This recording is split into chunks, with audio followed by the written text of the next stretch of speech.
Assalamualaikum warahmatullahi wabarakatuh. Sebelum saya memperkenalkan diri, di sini saya ingin mempresentasikan filsafat pendidikan untuk penilaian ujian tengah semester mata kuliah Filsafat Ilmu Pendidikan dengan dosen pengampu Ibu Eka Putri SPD MPDE.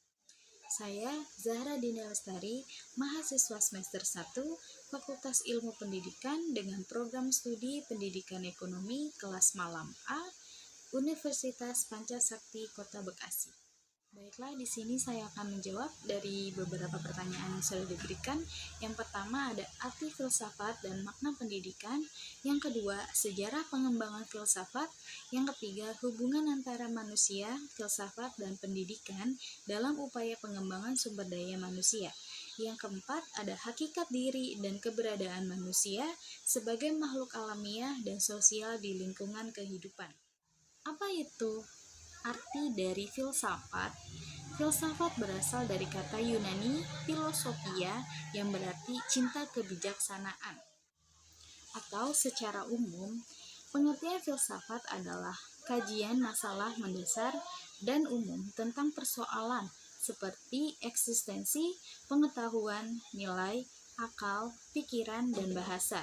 Dalam arti luas, pengertian filsafat adalah kegiatan yang dilakukan orang ketika mereka berusaha memahami kebenaran mendasar tentang diri mereka sendiri, dunia tempat mereka tinggal, dan hubungan mereka dengan dunia dan satu sama lain.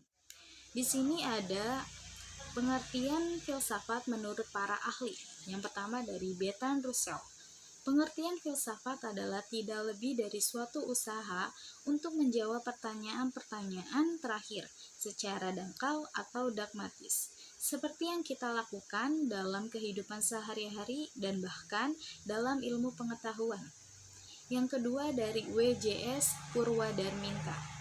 Pengertian filsafat adalah pengetahuan dan penyelidikan dengan akal budi mengenai sebab-sebab, asas-asas hukum, dan sebagainya daripada segala yang ada dalam alam semesta, ataupun mengetahui kebenaran dan arti adanya sesuatu. Apa itu makna pendidikan? Makna pendidikan secara sederhana dapat diartikan sebagai usaha manusia untuk membina kepribadian sesuai dengan nilai-nilai dalam masyarakat dan kebudayaannya. Dengan demikian, bagaimanapun sesederhananya peradaban suatu masyarakat, di dalamnya terjadi atau berlangsung suatu proses pendidikan. Karena itu, sering dinyatakan pendidikan telah ada sepanjang peradaban umat manusia. Pendidikan pada hakikatnya merupakan usaha manusia melestarikan hidupnya. Selanjutnya ada sejarah perkembangan filsafat. Sejarah filsafat yang pertama ada zaman Yunani kuno 6 sebelum Masehi atau 6 Masehi. Kelahiran pemikiran filsafat diawali pada abad ke-6 Masehi yang ditandai oleh runtuhnya mite-mite dan dongeng-dongeng yang selama ini menjadi pembenaran setiap gejala alam. Filsafat Yunani yang telah berhasil mematahkan berbagai mitos tentang kejadian dan asal-usul alam semesta. Dan itu berarti dimulainya tahap rasionalisasi pemikiran manusia tentang alam semesta. Dan itu berlangsung sampai abad ke-6 sebelum Masehi. Sedangkan sejak abad ke-6 sebelum Masehi, orang mulai mencari jawaban rasional tentang asal-usul dan kejadian alam semesta. Yang kedua ada zaman pertengahan 6 Masehi sampai dengan 16 Masehi. Pada pertengahan ini terdapat periode yang membuat perkembangan filsafat tidak berlanjut, yaitu pada masa skolastik Kristen. Hal ini dikarenakan pihak gereja membatasi para filsuf dalam berpikir sehingga ilmu pengetahuan terhambat dan tidak bisa berkembang. Karena semuanya diatur oleh doktrin-doktrin gereja yang berdasarkan keyakinannya. Apabila terdapat pemikiran-pemikiran yang bertentangan dari keyakinan para gerejawan, maka filsuf tersebut dianggap murtad dan akan dihukum berat sampai pada hukuman mati. Yang ketiga ada zaman Renaissance, 14 Masehi sampai dengan 16 Masehi. Renaissance adalah suatu zaman yang sangat menaruh perhatian dalam bidang seni lukis, patung, arsitektur, musik, sastra, filsafat, ilmu pengetahuan, dan teknologi. Zaman Renaissance terkenal dengan era kelahiran kembali kebebasan manusia dalam berpikir. Zaman modern 17 Masehi sampai dengan 20 Masehi.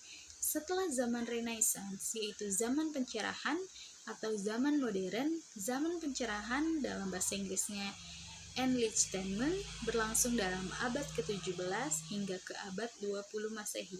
Di zaman ini terdapat peristiwa penting, yaitu Revolusi Inggris dan Prancis.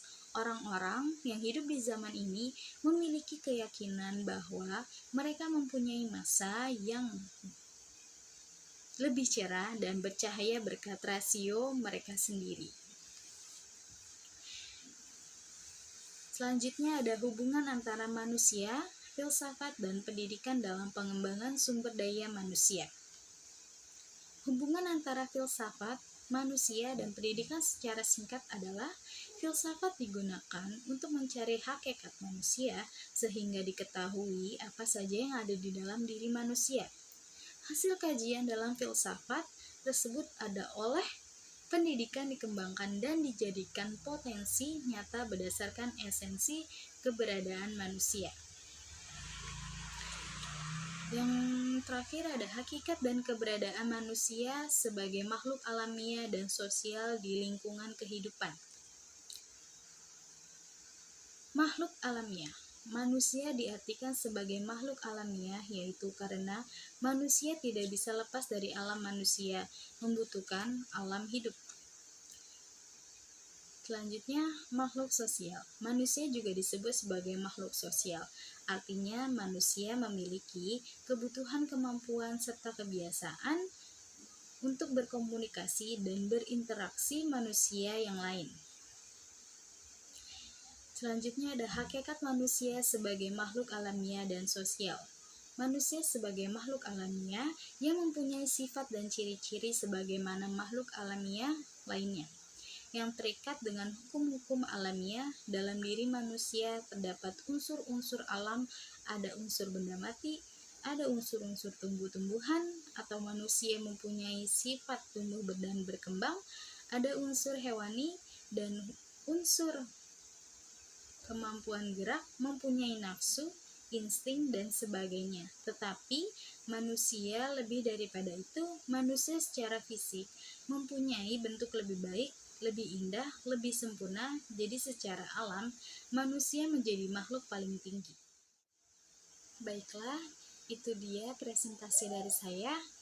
Semoga bermanfaat dan semoga kalian bisa paham. Jadi kurang lebihnya mohon maaf. Wabillahi taufiq wal hidayah. Wassalamualaikum warahmatullahi wabarakatuh. Terima kasih.